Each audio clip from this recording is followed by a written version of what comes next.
Blackhawks defenseman Alex Vlasic is here. We've got 4 nations rosters to discuss and a whole lot more coming up next on the CHGO Blackhawks Podcast.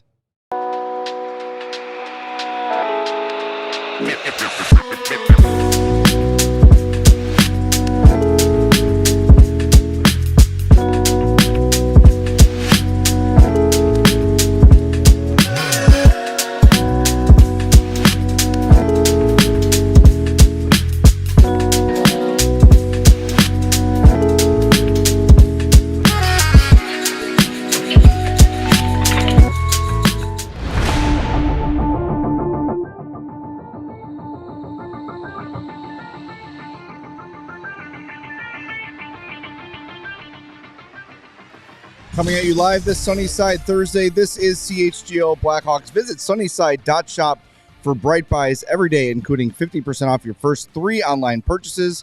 Enter promo code HICHGO at checkout to qualify. Exclusions apply. Sunnyside Cannabis Dispensary. Bright buys every day, only for 21 plus or Illinois Med Card holders. Thanks for being here, everybody. I'm Jay Zawoski with Greg Boyson and Mario Tirabassi. And way to my left is Blackhawks defenseman Alex Vlasic. Hey, guys. Thanks for being here, man. Yeah, thanks for having me back. Before we get started with Alex, do us a favor. Hit that like button for us. Make sure you are subscribed to our YouTube page as well. If you're listening on the podcast, we thank you. We love you. Follow, subscribe, rate, review, all that great stuff.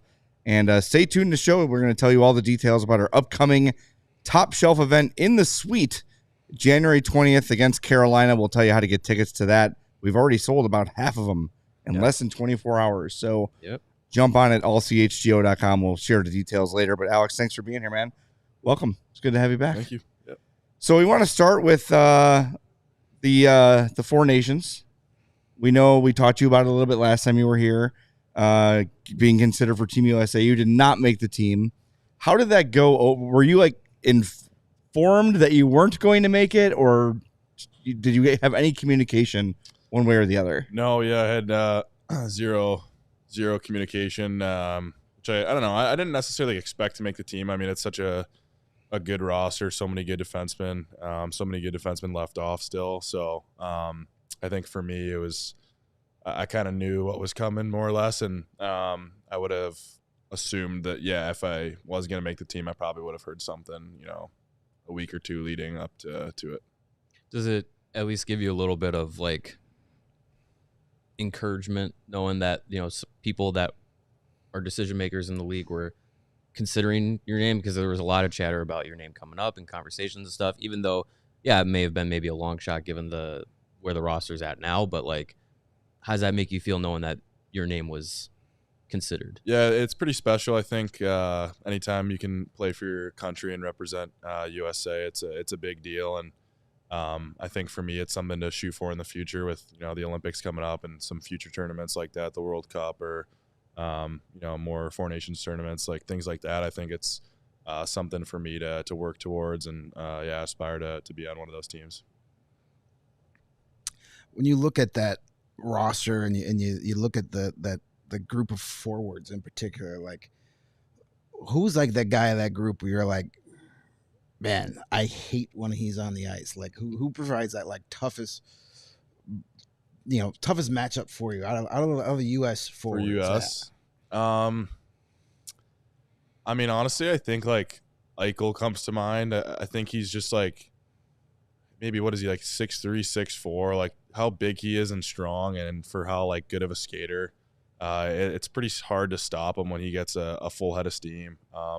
He's somebody that can, really just burn you wide or take it to the net. Like it's hard to play against those bigger guys like Austin Matthews as well. He's such a big, good skating forward that those are kind of the guys that, you don't like to play against. Especially, I mean, Brady Tkachuk too. He's kind of a little bit of a rat. I got the opportunity to play with him in the Worlds this past summer.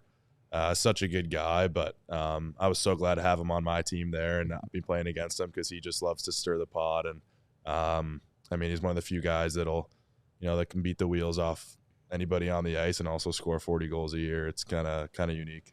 Speaking of rats, I think I saw you having a conversation with Brad Marchand last night. Did I catch that correctly? I don't think so. No, I try to stay away from him because I know he's a pretty good chirper, and I I'm not the best. So, and I mean, he's so established and had such a good career. So I don't really have anything to say to him. And I wouldn't want to hear what he would have to say about Yeah, you don't want to get burned, right? Exactly. And, Yeah, he's probably mic'd up too last night. Yeah, sure. It's Oh, one yeah. thing getting chirped by him. It's another thing like becoming a viral video. After Yeah, that. exactly. Right. Oh, yeah. Yeah. Well, in the Four Nations, have you noticed, are guys around the league excited about it? Is it really moving the needle for the players at all?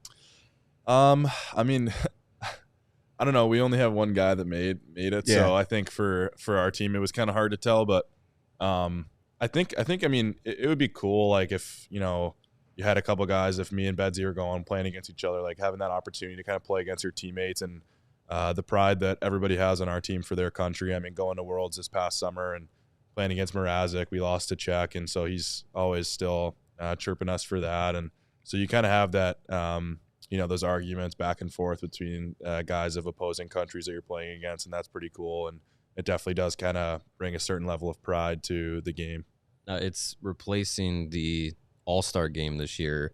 Do you guys talk a lot about the extended break that it's giving? Because I think the All-Star break you usually get about 4 or 5 days, but this will give you at least 8-9 days off. Like, is that a topic of conversation for everyone except Tavo? Yeah, Getting the I mean break? it's pretty crazy. I think we get 9 days off, and then we come home and we have like 4 practice days. So definitely got to figure out somewhere warm to go for that. Get a little bit of a tan going before I come back. But it's definitely nice. I think it's kind of at a tough point in the season where your body is starting to wear down a bit and you're like mentally getting very tired, and to have that extended break, I think will give a lot of guys some juice to come back and maybe hit another level. So do you prefer, like, when the league does these, whether it's for Four Nations or the Olympics next year, do you prefer that it happens in season and it shuts down the league, or would you rather see it maybe like before the season starts so you can just plow through the season? I don't know. I think I like the break, honestly. Like, I liked it last year. I remember kind of like I said, like just being really tired, especially the first year pro. Like, you come in and you play so many games in a row, and then all of a sudden you get like 7 days, you get a week to just kind of relax and not think about hockey, shut it down. And that is needed. I mean, I guess, you could finish the season maybe 2 weeks earlier. But I don't know. I mean, it would be something interesting to think about for sure. But I think sometimes guys would rather just come into the season healthy and maybe not have to worry about getting injured or something in a tournament like that before the season starts. I remember, for me, a formative thing in my hockey growth came 5 years before you were born. In 1996, the World Cup was awesome, and it was in September, right before the season, and it was the best of the best international players played, and all those NHL players treated it like another Stanley Cup. It was super intense. USA ended up winning it. Tony Amani, who was a star in the Blackhawks at the time, played a huge role in it, and it really kind of took the hockey world by storm. And then the season started, so everybody was kind of already lathered up when it got going.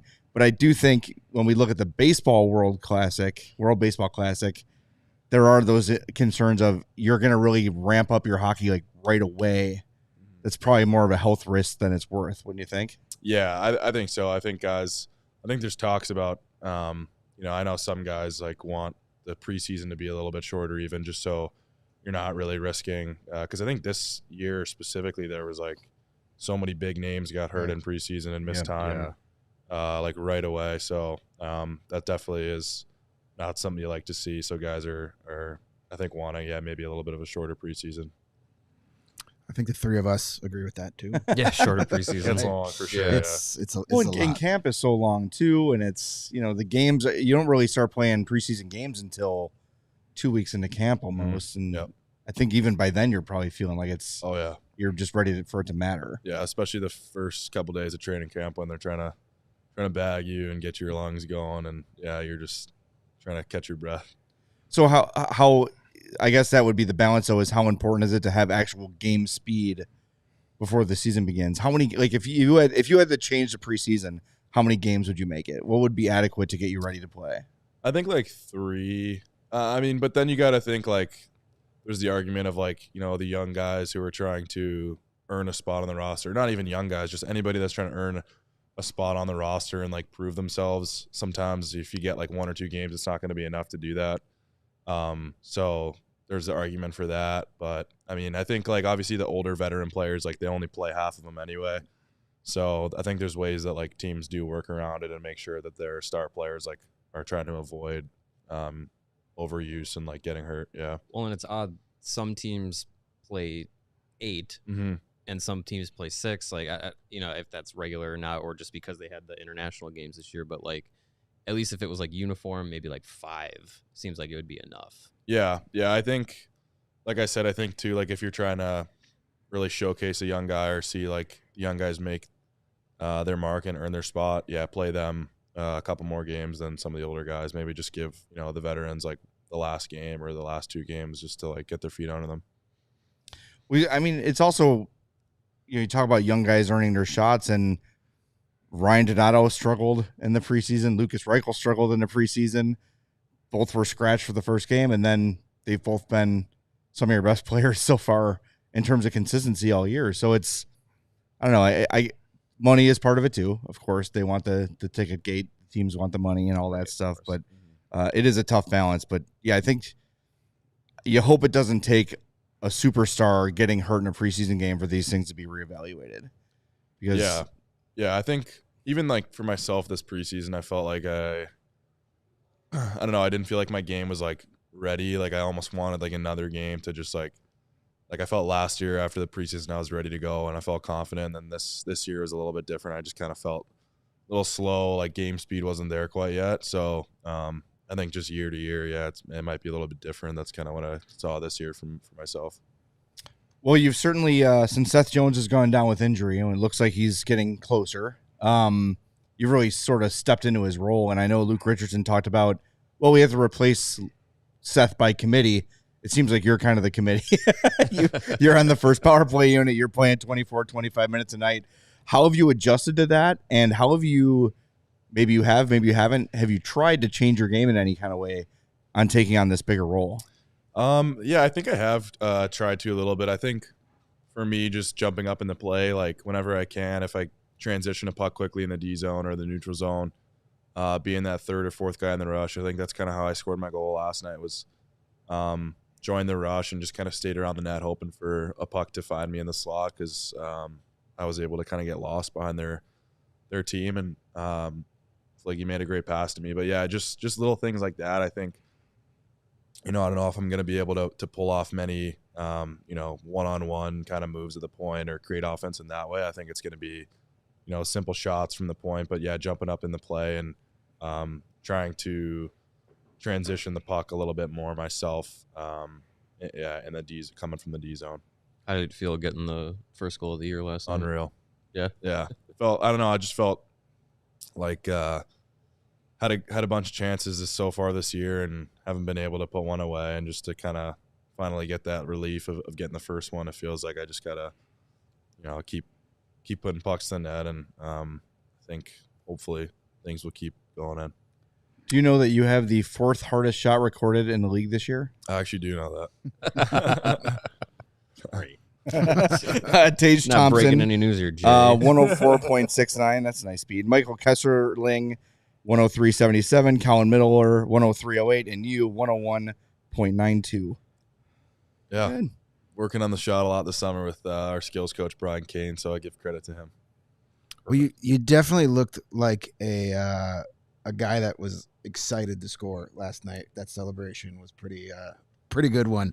Like, how, for a defenseman, especially a guy that, for the most part is looked upon to be the defensive defense. So obviously the offensive game is there. We're seeing more of it. But, like, how much fun is that for when one of the blue liners pots one, especially to finish off just a great overall team play like it was last night? Yeah, it's pretty special. I think at home, too, just seeing the crowd kind of go nuts is something you don't forget. It's just such like a happy moment. I mean, I immediately just kind of thought about like how some of the guys in the league are just scoring like 40, 50 goals a year, and they're just like bored of it. Like some guys just score and no celly. Like I don't think that'll ever be me. I think I got to earn every single goal I get, and I'm gonna be so happy every time I do get one. So it's such a cool moment.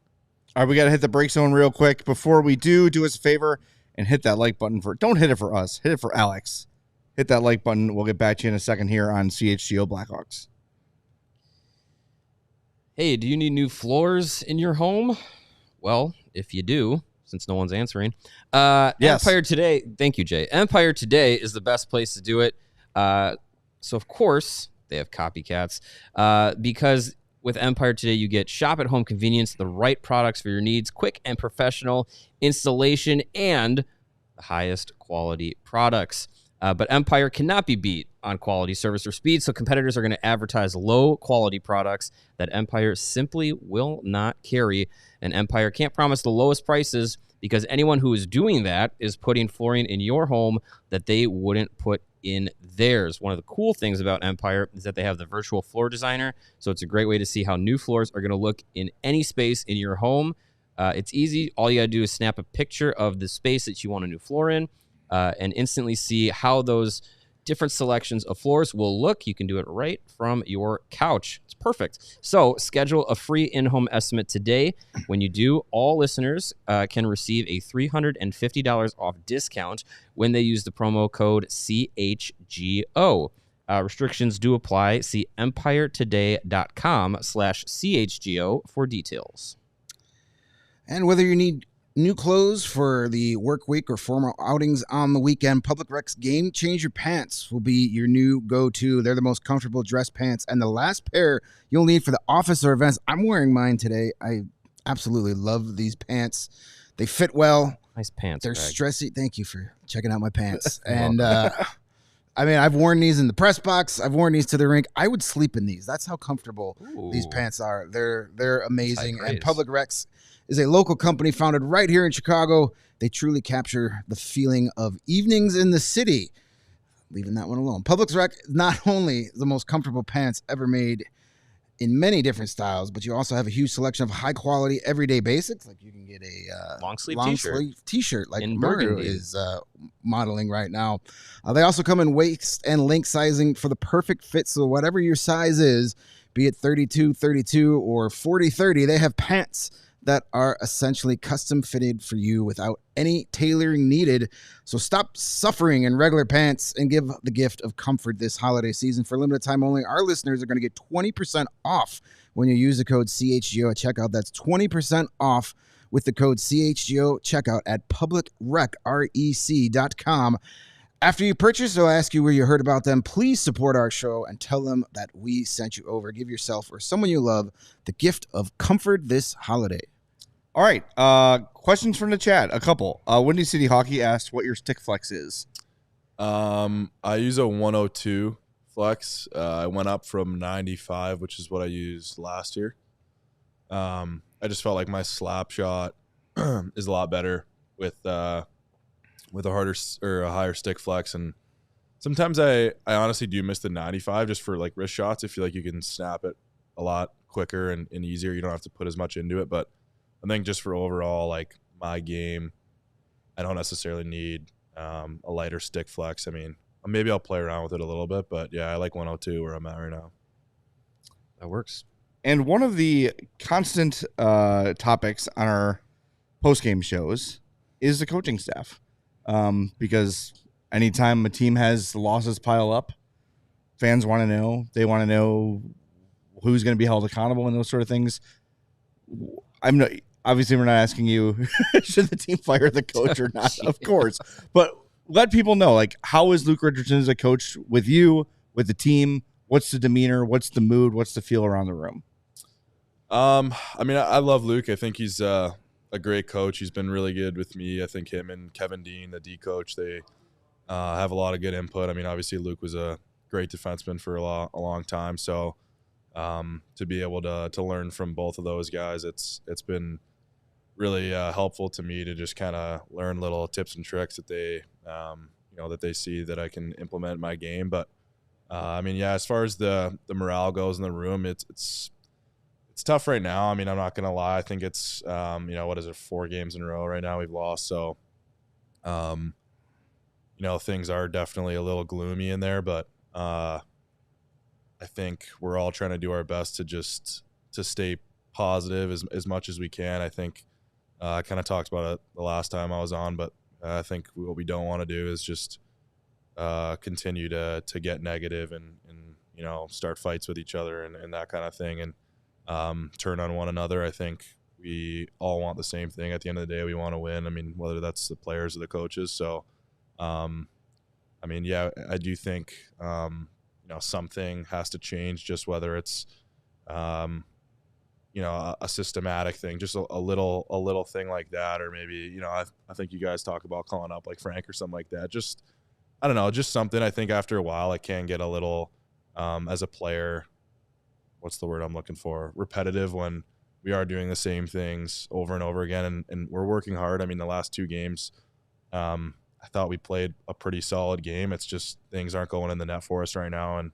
at some point you do wonder, what can we do to make a difference or make a change there? So I don't know. I mean, guys are trying to step up. I'm trying to step up myself. I think as players, we can be way better. I don't think it's on the coaches at all or on management at all. I think a lot of us are not producing at the levels that we should be, and myself included. I think I can take another step to my game, but I think getting Jonesy back soon will be a big help for sure there, and we'll take it from there. Luke was talking last night about how it seems like in the games where you guys come up just like 1 or 2 goals short, empty net situations like that, it doesn't seem like there's been one consistent thing throughout the season that has gone wrong that you can point to. It's kind of different from game to game. Does it feel like, from a player's perspective, that night to night you guys are just kind of like on that cusp? And, you've won a couple games this year against some tough opponents, but in the games where you're coming up short, does it feel like it is just like that feeling of like we were just 1 goal short? Or does it feel like you can point at something that's just like, well, this is an area of improvement we need to make?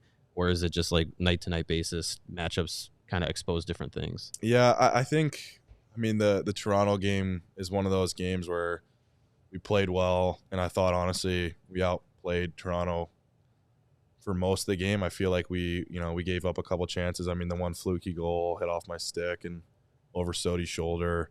But yeah, I think we definitely have to do a better job of when we do score a goal. It's happened so many times this year where like the next shift or the next shift after that we let one up. And yeah, it's all because of like different reasons. So it's you can't really point at one thing specifically to try and fix that. Yeah, I don't know. I think it's, we all talk about kind of playing the right way and doing the simple things, and then sometimes we don't do those things and it'll cost us. So I think it's more kind of just listening to what we have to say. In the locker room, we're pretty vocal on just playing the right way and playing smart and, playing the hockey that needs to be played to win. And when we don't, other teams do take advantage of it. When the team as a whole is kind of like in this 5-on-5 funk where it's been tough to score goals at 5-on-5, does that affect the defenseman at all? Like on those 50-50 pucks to pinch in, does it sometimes maybe get in your head like, well, if I pinch in and it gets behind me, we give up a goal and we might not score again tonight? Or does it make you want to activate a little bit more, knowing that the offense is struggling? Yeah, I think for me, I kind of try to figure out, if it's a tie game, you might want to just play it safe and not pinch and try to, like I said, play the safe side of the game. But yeah, if we're down a goal or something, I think everybody's mindset shifts to playing a little bit more, not risky, like stupid risky, but maybe pinching in when you can or trying to play a little bit more aggressive. And sometimes that does work out for us. I think we can honestly play a little bit more like that, even if it is tied. I think when you kind of put the other team on their toes early on, it's sometimes they can kind of you can catch them sleeping. But but there's definitely times where, this year I've pinched or tried to go down the wall with the puck or something. Last night I tried to go down the wall with the puck, lost it, 2-on-1 the other way. Like it's very hit or miss. But yeah, right now, it does feel like sometimes you kind of have to try to do those things to score some goals, because we can't really do that right now.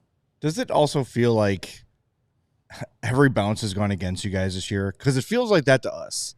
I think the one time we saw some puck luck in your favor was Foligno's empty netter against Florida, where it's like finally it bounced the Hawks' way, right? Where there's a turnover, he gets it, pokes in.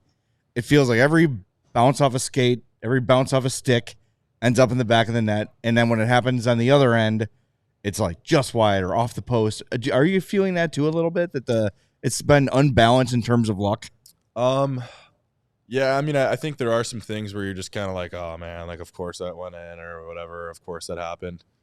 Yeah, it does. I think, I don't know. I think there's for sure bad luck, but sometimes I think what's the cliche that's like you kind of earn your luck. And I think some of these teams that play the right way and just continue to generate chances and stuff, like one of them's bound to go in. And I think for us, it's like we haven't seen too many of those chances offensively, at least just because we don't have the puck as much. We're not in the O zone. We're not creating those chances that other teams are. I mean, I think there are some opportunities where teams haven't scored when they might, they could have. I think there was one. Mrazek made a really good save, but on that one against Columbus, but I think it hit off like my leg and then like went right into his glove or something. Yeah. So like something like that where it's way to help him out. I was completely turned the other way. All skill, but yeah, just little things like that. But I think you do kind of earn your luck. There are some things that are just bad luck and not meant to be, but when you're throwing pucks to the net and creating havoc, then something's going to go your way eventually. See, we have a super chat from a former teammate, Tyler Johnson here. Why didn't you come to Boston with me? Yeah. Says, super excited for you, Vlasic, to get your extension and stay in Chicago. Was it a no-brainer to stay home, or did you ever think of testing the market? I know you were restricted free agent status, so it's more of just kind of getting that extension. But, I mean, to the question, like, what was your kind of mindset with that, like wanting to, lock up your future prime years here in Chicago? Like, what was that kind of discussion like, and what were you kind of sold on as signing that? I think just the idea of staying home. I have my family here and my friends. It's where I want to be, and it's such a unique thing that not many players get to do, and with a great opportunity here in Chicago with the team kind of starting to rebuild, me getting an opportunity to play a lot more and be with this team from the start to the finish of hopefully when we're winning cups and being a really good playoff team. For me, that was a no-brainer. I don't really have any intention of playing anywhere else. I feel like I just want to play as long as I can for the Hawks and play for the hometown team. I think it's every kid's dream growing up. We touched on it the last time you were here about Winter Classic and playing at Wrigley and all that, but I don't think the jerseys were revealed at that time. We had the leak. We had the leak, yeah, but nothing was official. Official thoughts on the Winter Classic jerseys and what you're going to be wearing at Wrigley on New Year's Eve. Jersey, I think it. I forget what was the black one that the Hawks. What year was that? Was the black and white? Yeah, I feel like it kind of reminds me of that a little bit, but the first Wrigley, yeah. I mean, I love it. It's great. I can't wait to wear the new gloves and like pants and stuff, because I think they're kind of like old school vibes, like the yellowy, like I don't know what color that, like cream kind of, like leatherish. Yeah. So I think it'll look sweet, when it's all put together.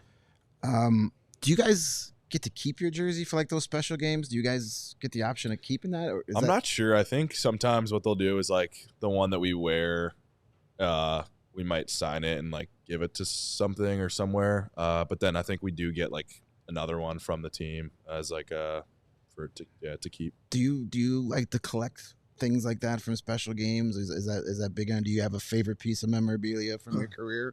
I definitely try to keep a jersey just from like every place I've played, I guess. So I have like my Mission jersey, my NTDP, BU, my Rockford one, obviously a couple Hawks ones. So I have them in my closet at home. I think it's just kind of cool, to see the trek that you've been on and the progress. I don't know if I have any plans to do anything with them. I have my BU one framed, which is pretty cool. Maybe I'll frame a Hawks one eventually or something and put it in my man cave in my future house. Nice. Were you with the Mission when they had the highlighter green jerseys? Yep. Oh yeah, I was. Yeah, the neon green. Yeah. Quite the jersey. I didn't mind them, honestly. Always knew when the Mission was taking the ice, though. That's for sure. I know. I think I liked they used to be like black and red, kind of like pretty basic, and then they turned because it got sponsored by Coyote. Yeah. Which I don't know. I liked it. I think it was definitely like bold. It's different. When you wore the neon green jerseys, that was different. tough. Like the black jersey, or no, white or black. I don't know if we had black ones, but whichever ones weren't the neon green, they were actually like not bad because it wasn't too much. It definitely made you stand out from like CompuWare or Honey Baked or any of those other teams you guys are always playing. Yeah.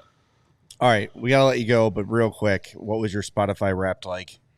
Who was your top artist? My top artist was Zach Bryan, which I know might be a little controversial. Could be worse.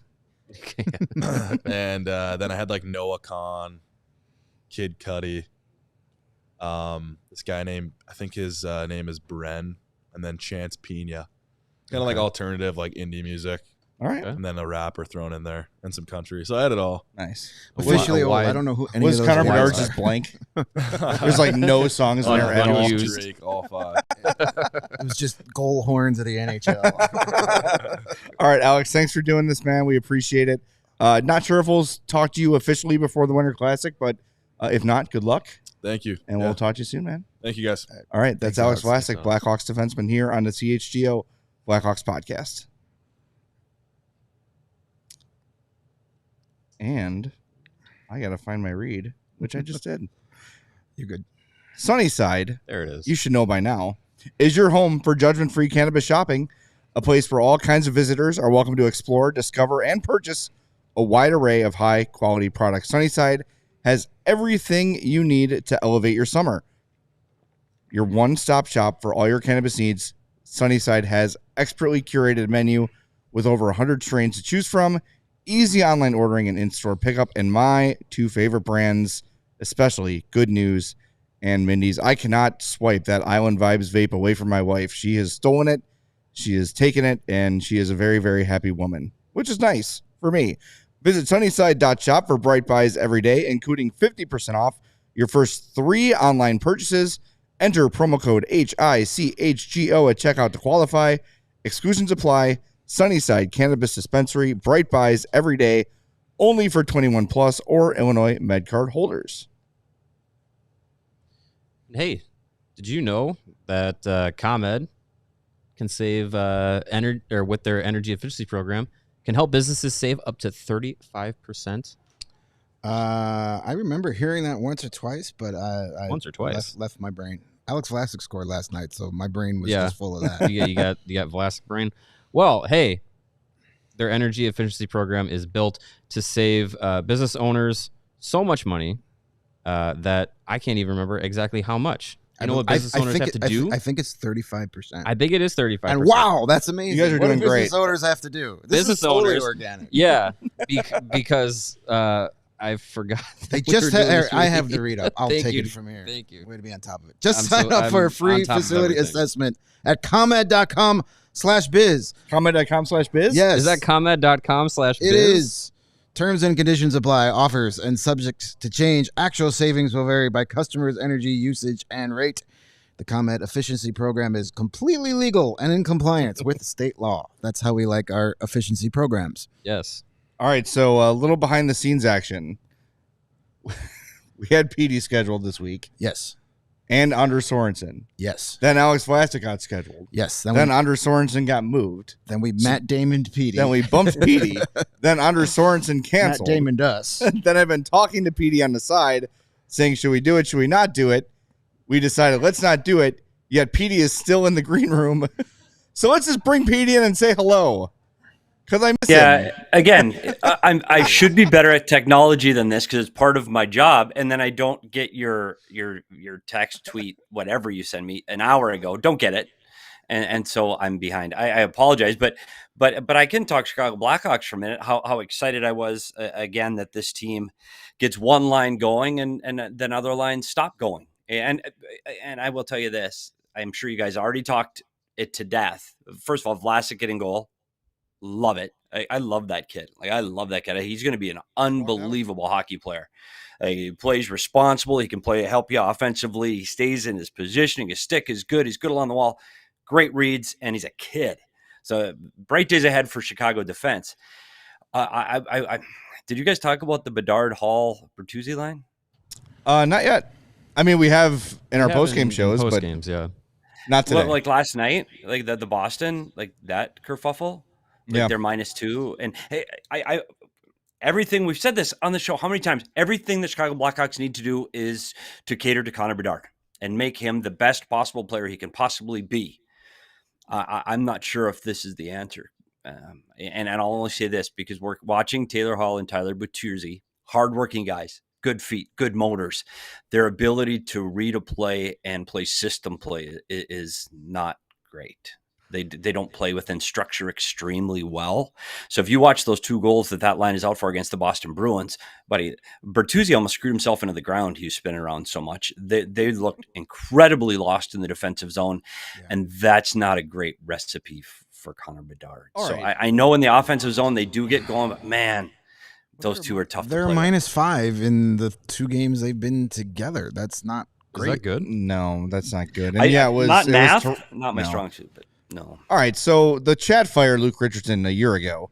Now we have fired the interim, and you are now the head coach. What are you doing at 5-on-5 to best support Connor Bedard with the guys currently on the roster? Well, the first thing I'm going to do is I'm going to get him away from Bertuzzi and Hall. I'm going to keep those 2 together because it's utter chaos when they're on the ice, and that might be a good thing. That might be okay to have those 2 getting to the net and creating offense. I do think that's okay, but I think they need a more experienced guy in the middle with them. I don't think they can play with Connor Bedard. I hate to say it. I'm not sure if the roster is there for Connor Bedard. Teuvo Teravainen is the guy, should be the guy, and he's not. He hasn't been able to do it. So if I'm starting today, I'm playing him with I got to play him with Foligno because he's the smartest guy on the ice. He's going to get to places. That's why the Dickinson line worked well against Boston. That's why they had opportunities, because you have a smart player. And I think Connor Bedard needs a smart, responsible player with him. And so right now I'm putting Nick Foligno. Unfortunately, I don't know if Nick's fast enough to keep up with Connor Bedard. And I really wish it was Teuvo Teravainen. So I guess I would stroke that relationship between Teuvo and Connor Bedard. But you've tried that game after game after game. This problem is right now it's beyond coaching. It's personnel, and I don't know. I might have to sit for a year. I'm sorry, guys. It's not looking to be their year, and they've got to move past Taylor Hall. Bertuzzi, unfortunately, paid him way too much for way too long, and you're stuck with him. And you're going to look at next year with Frank Nazar and get those young guys up playing with them. If things don't pop soon, you got to do that too. You got to get them with Nazar and just let them learn together. We just had Alex Vlasic pretty much tell us that unprompted. He was very diplomatic about it. We asked, hey, a lot of people hard on the coaching staff. Let us know what you think, and said all the right things and said, but something has to change. Be it something systemically, or you call up somebody like Frank. Like, he also kind of admitted that he listens to us. Yes, he did. Yes, yeah. That may start with that in the room. No CHGO allowed in the room. Kids making poor life decisions already. They're bad influence. But yeah, and you mentioned Teuvo, and Teuvo got off to a great start, was the best player for the first 3-4 games, and has looked lost and has said himself that he's super lacking in confidence. The other night, remind me, they're all the same effing game. They get a 2, but he's got a 2-on-1. He's got the puck right in front of the goal. He stops, spins to the backhand, and drops it to nobody. That was the Columbus game, yeah. It's like, I would have shot the puck and had a 50% chance of scoring. He just is completely broken right now. And I don't know if the Four Nations is going to be a way to get his game back, get him playing with better players and getting some puck luck or whatever it might be. But like, if you're talking about a meritocracy on the team, I don't know how you can promote Teuvo. That said, who has played well enough to earn a promotion aside from Lucas Reichel or Craig Smith? And your top line can't be Bedard, Craig Smith, and Foligno. No. And Joe Anderson and Dickinson were great with him for a game because they're 2 guys that worked incredibly hard and they looked good for a game. But you can't have Joey Anderson playing with Connor Bedard. You can't. And it's got to be Teuvo Teravainen. And to get his confidence up, I was just watching the Boston Bruins the other day with Pasternak. It's exactly the same thing. And he's a guy who won't shoot his one-timer, can't get shots on net. He's just rattled, and he's just out of his game. And it's hard to get that back. The only way you can get confidence back is to have some success.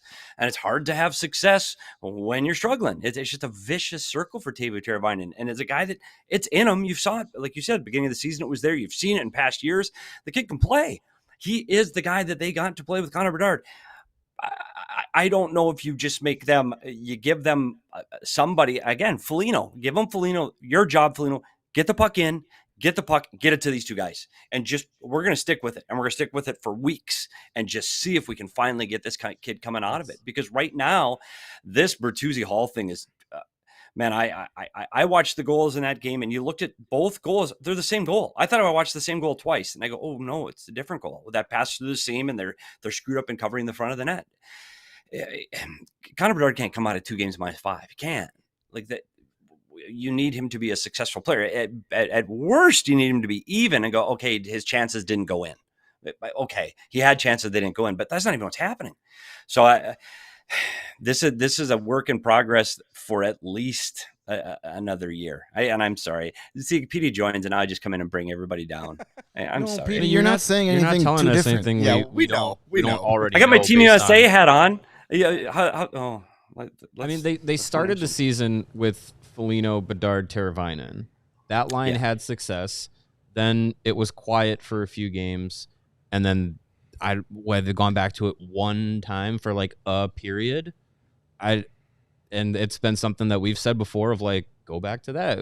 In the midst of all the lineup change tornado through the first 24 games of the year before we got consistent lines for a few games in a row, that was one that it just never went back to it consistently. And that's the line that's kind of had, at least analytically and at the start of the season production wise, like that's where things were going right. So it is confusing why it was never gone back to, because I feel like all 3 guys fit well with each other, and Bedard was doing better. Teravainen had a great start to the season with that line and then has not been able to replicate it since. So, I mean, I feel like it is frustrating that it hasn't been gone back to. But that's some of the pressure the coach is under, and you could see it because they're looking for the immediate return on something like that. You can't play the long game. He's feeling the pressure right now that we need the immediate success, and if things go quiet, I've got to try something else. Or because I'm not in the room, maybe there's pressure inside the room.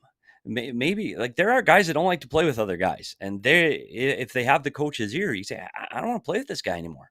Like it happens, and so to me, I'm blowing it up, and I saw somebody in the chat say putting Jason Dickinson in the middle and putting Bedard back on the wing.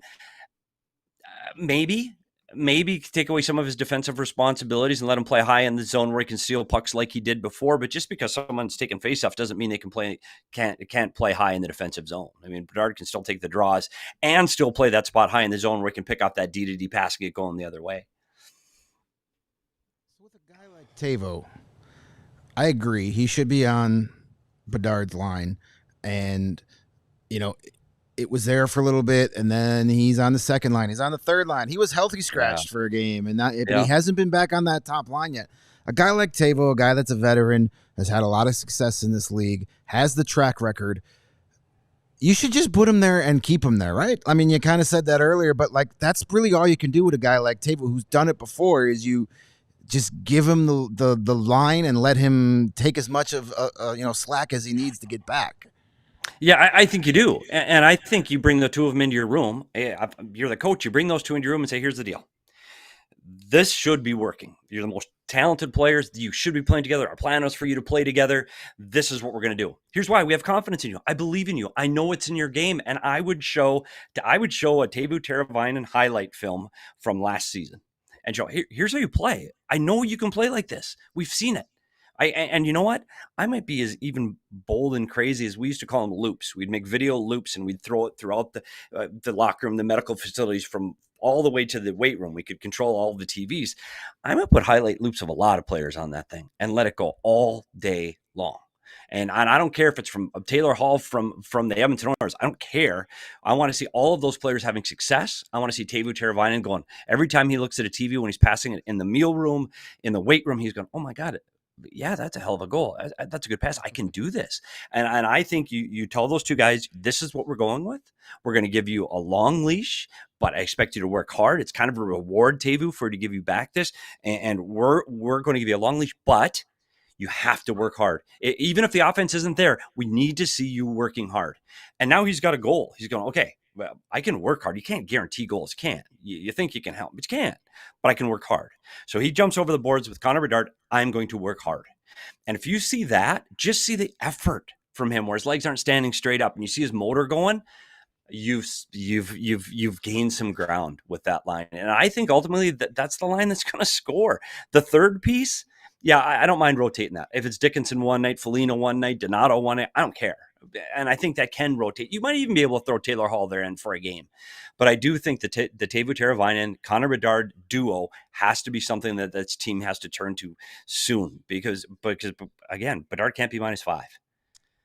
Hey, if it's your first time seeing Petey on the show, it's our pal Steve Peters from, he's our All-City senior hockey analyst, PHNX, the Utah Hockey Show, all that great stuff.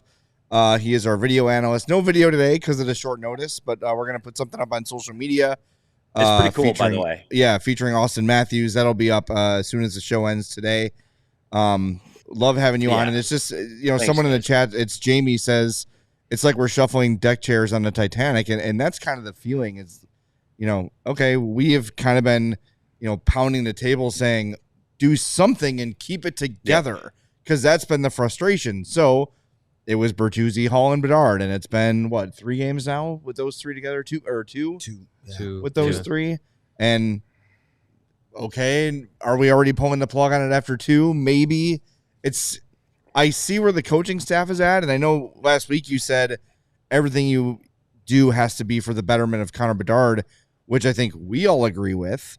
But is that difficult for a coach to admit, maybe not verbally to the team, but to show to the team, look, everything we're going to do from here on out is to get 98 going and feeling confident and feeling good. I don't know how a coach can do that.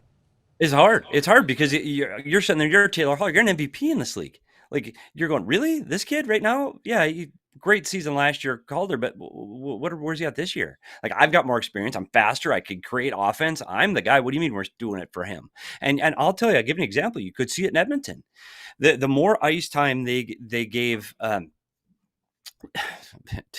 Connor McDavid, I'm getting all these Connors mixed up. Well, they gave Connor McDavid all this extra ice time, and when things got rough, put McDavid on the ice again. He's getting close to 30 minutes. How do you feel if you're the guys who've been sitting on the bench for 12 minutes? Oh, well, why don't you just put Connor back out again? Let him do it. I'm not good enough to help you, so screw it. You put him on the ice again.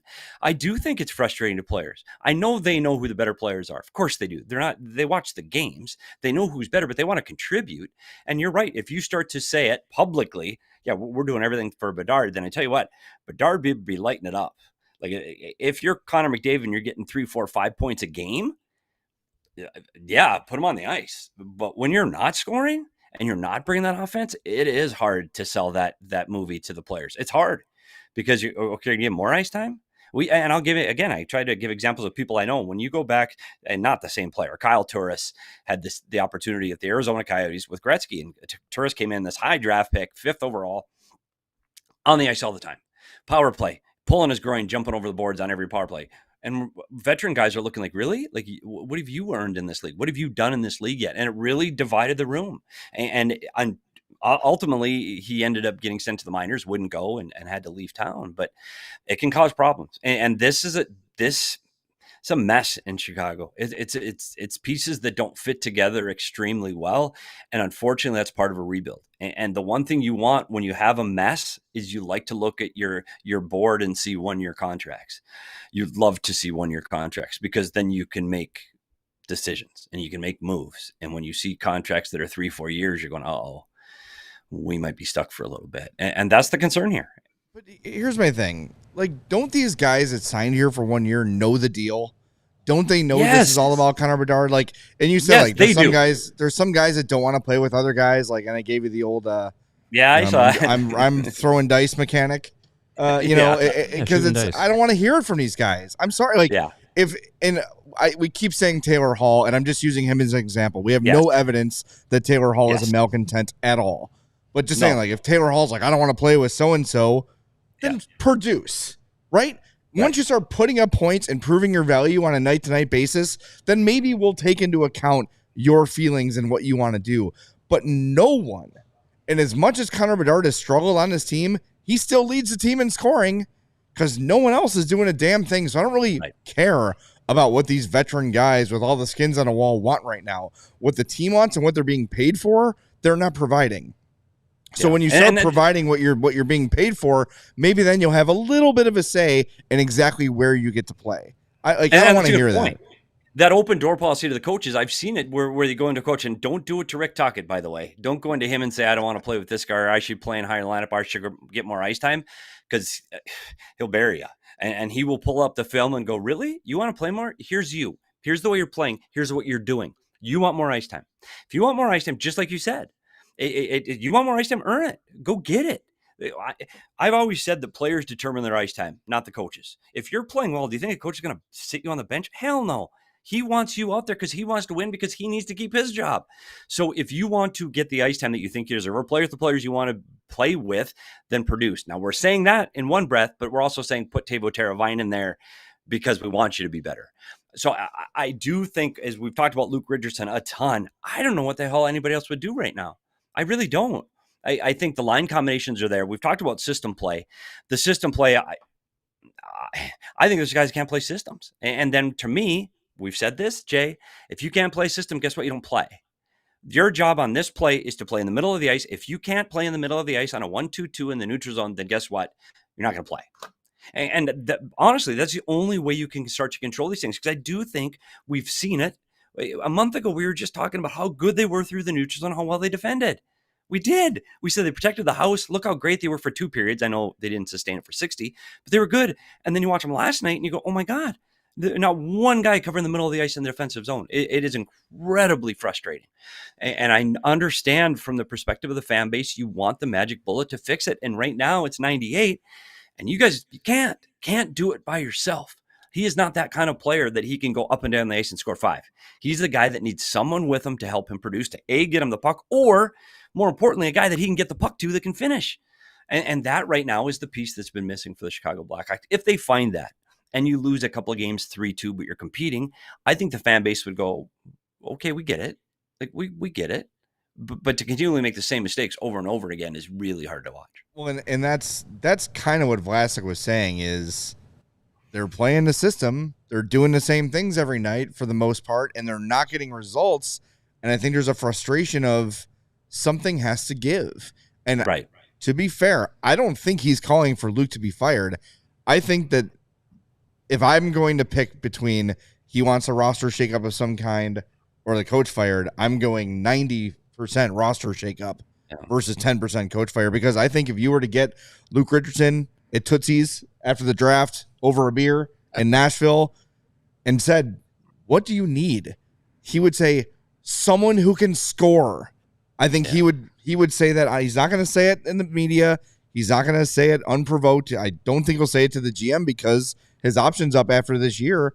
But I think Luke is probably as frustrated as anybody that this is the cards he was dealt. And if Connor Bedard didn't do, a 40-40 season at least, this team was going nowhere. And right now, that's just not in the cards. And it's not Bedard's fault because he can't do it all himself. And the guys you did bring in here to help score are not. They're not. And I think that you've hit it on the head. And I think if you did talk to Luke Richardson, hey, Luke's a good coach. I think he does have the basis of what he wants from this team and how he wants this team to play.